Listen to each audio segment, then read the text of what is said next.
एक इंटरेस्टिंग बात यह है कि आपके जो विरोधी हैं वो एक आपके ऊपर आरोप लगाते हैं। वो कहते हैं कि हेमंता बिस्वा शर्मा हिंदूवादी नेता नहीं है, मुस्लिम विरोधी नेता है। देखिए, हमें किसी को विरोध नहीं करना चाहिए। Muslim is a factual reality of this country, हमेशा है। जब से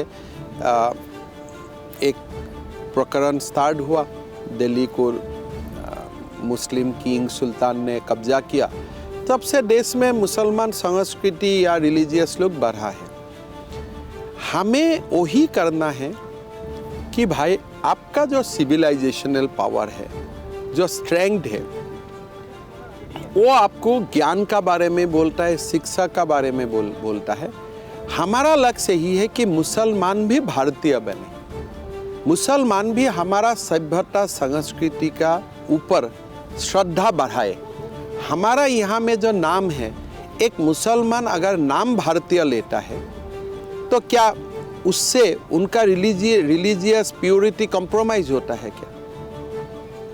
अब तो नाम तो आपका भारतीय हो सकता है, लेकिन हर एक जो एक्सट्रीमिज्म बढ़ा है उसका खिलाफ हम लोग बात करता हूँ कि कट्टरता का खिलाफ बोलना चाहिए। नहीं तो people will think that we are very weak, we can not withstand that. आप कह रहे हैं हिंदू राष्ट्र ही सेकुलर है, मैं बोल रहा हूँ हिंदू सभ्यता ही सेकुलर है, हम ही सेकुलर है, हमसे ऊपर कोई सेकुलर नहीं है। लेफ्ट वाला लोग सेकुलर नहीं है, वो लोग हिंदू विरोधी है। इस सेकुलरिज्म की परिभाषा में क्या जो मुस्लिम है उनकी मीट की दुकान बंद कर देना सही होगा? देखिए, मेरा बात है, मुसलमान मीट का दुकान खोले क्यों हिंदू इलाका में? आपका इलाका में आप दुकान खोले। अगर आप वो मीट का दुकान खोलना चाहते हैं जिससे मेरा रिलीजियस प्योरिटी को कॉम्प्रोमाइज होता है, क्या ये आपका धर्म नहीं बनता है? आप थोड़ा दूर में खोले हो तो fundamental rights comes along with duties. हमें राइट का फकर है, ड्यूटीज का फकर नहीं है। तो क्या अगर आपका सामने एक हिंदू टेम्पल है, क्या ये इज इट नॉट नेसेसरी कि आप अगर कोई ऐसा मीट का दुकान खोलना चाहते हैं जो हिंदू लोगों को मंदिर आने जाने में वो देखने से दुख होता है, वो दुकान आप थोड़ा दूर ले जाओ ना। अच्छा, तो खाली एक अगर आप चाहे कि ये कंट्री सेकुलर है इसलिए हिंदू को सब सहना पड़ेगा, वो नहीं है। ये कंट्री सेकुलर है, ये सेकुलर रखने के लिए मुसलमान का भी जिम्मेदारी है, हिंदू का भी जिम्मेदारी है, क्रिश्चियन ईसाई का भी जिम्मेदारी है। अगर तीनों धर्म ये जिम्मेदारी निभाता है, क्या कोई हिंदू को आपने देखा जो मस्जिद का सामने जाके पोर्क का दुकान खोला है आज तक? आप जो बोल रहे हैं, ममता बनर्जी अभी बोली थी मुश्किल से 3-4 दिन पहले कि रमजान चल रहा है, रोजे में कोई मुसलमान किसी पे पत्थर फेंकेगा क्या? ये तो आप तो मुसलमान को ही पूछना है। आप मुसलमान तो नहीं फेंकेगा, लेकिन क्रिमिनल का जिम्मेदारी दीदी कैसे ले सकता है? हम भी मानता हूँ मुसलमान तो नहीं फेंकेगा रमजान का समय, लेकिन अगर कोई क्रिमिनल है, क्रिमिनल तो चोरी डकैती रमजान का समय में भी तो होता है। ऐसा तो ये नहीं होता है कि देश में जब रमजान होता है तो देश में कोई मर्डर, कोई रेप, कोई हत्या नहीं होता है और उसमें कोई मुसलमान इन्वॉल्व नहीं होता है। तो हमारा good and bad her section में है। ममता जी मुसलमान समाज का जो गुड सेक्शन है उनका बारे में जरूर बोलिए, लेकिन उनको बैड सेक्शन का जिम्मेदारी लेना नहीं चाहिए। जैसे मैं भी हिंदू का कोई बैड सेक्शन का जिम्मेदारी नहीं लूंगा। I will not give a general statement कि दुर्गा पूजा का समय कोई हिंदू क्राइम नहीं करेगा। कर सकता है, कैसे पता? How can I take guarantee for all Hindu people?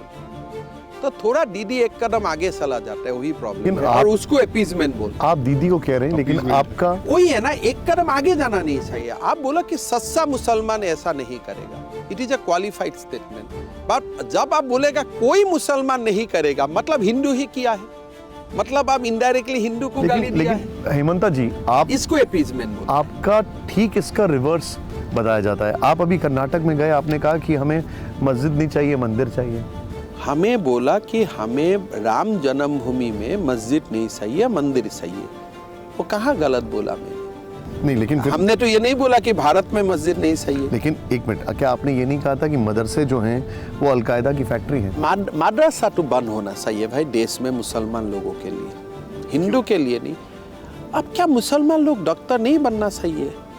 नहीं, लेकिन क्या वो अलकायदा की फैक्ट्री है? वो अलकायदा का फैक्ट्री तो है ही, कम से कम मैं जनरलाइज नहीं करूंगा, लेकिन मैं असम में बहुत सारे मदरसा का साथ हमारे जो संपर्क होता है, हम लीगली लॉफुली कोई मदरसा को बंद किया हो, कोई ना कोई अलकायदा का एलिमेंट मिल जाता है, ISI का एलिमेंट मिल जाता है, लेकिन मैं जनरलाइज नहीं करता हूँ। लेकिन मेरा जो बात है, सिंपल बात है कि मुसलमान लड़का लोगों का भी डॉक्टर इंजीनियर बनने का हक है। जो लोग मदरसा में पैसा देता है वही लोग एक मेडिकल कॉलेज के लिए क्यों पैसा नहीं देता है?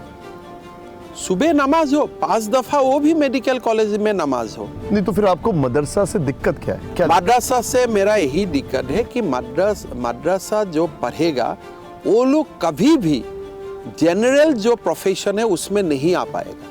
तो ये तो लोग सवाल उठाते हैं कि मदरसे में पढ़ाई जैसी होती है वैसे संस्कृत स्कूल होते हैं, उसमें भी धार्मिक पढ़ाई होती है। देखिए, संस्कृत स्कूल में जो धार्मिक पढ़ाई होता है that is a very miniscular section, और संस्कृत का जो पढ़ाई होता है उसमें वैदिक गणित भी होता है, सारे कुछ होता है।